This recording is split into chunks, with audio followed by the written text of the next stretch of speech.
We start right here with 10 Tampa Bay Chief Meteorologist Bobby Deskins. And Bobby, we just got the update. It is now a hurricane. Officially, and barely at that. You know, the last update at 8 o'clock this evening was 80-mile-per-hour winds. It needs 70 mile-per-hour winds. It needs 74 or higher to reach hurricane.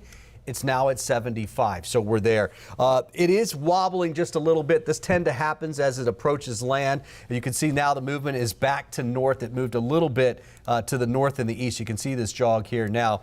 But the rain is actually starting to consolidate a little bit more around the center, and that's going to actually help put more rain along the immediate coast, especially eventually into Hernando and Citrus counties up in the Levy County as we go through the overnight hours. But look, Pinellas County, even eastern Hillsborough County and parts of Manatee and Sarasota, we're not done yet with the rain. We still have a tornado watch in effect, basically from the north part of Sarasota County all the way up, and it includes just about all of the peninsula. That will be cut back from the south to the north as we go through the overnight hours. Now, the main threat right now for us here is flooding.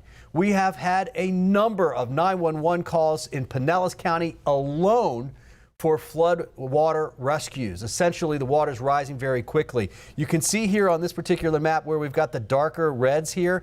Those are areas where we have a flash flood warning, essentially in effect until about 12:30 tomorrow morning, next hour and a half or so.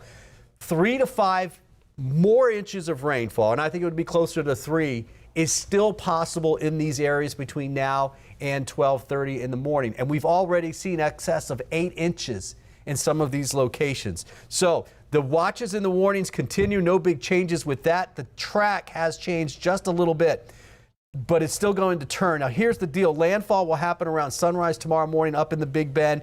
85-mile-per-hour winds, still a Category 1 hurricane. But then it slows and it turns and it almost stalls off the Georgia-South Carolina coast before moving further north into the Carolinas.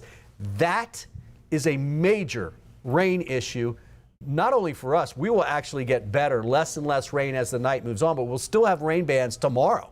They'll just be thinner and they'll be mainly coming in from the south and the west. This is the rain that we've seen so far. That's about where the totals have been so far. Look what is expected up into the Carolinas, coastal Georgia, the low country of South Carolina, eastern North Carolina. They could see almost 15 to 20 inches of rainfall. Coming up, we're going to take a look at the latest forecast track. We'll talk about hour by hour what you could expect here right in the Tampa Bay area. And more importantly, guys, we're going to be talking storm surge. Those winds are picking up off of the water. That water is coming in for a high tide at about 5 o'clock this morning.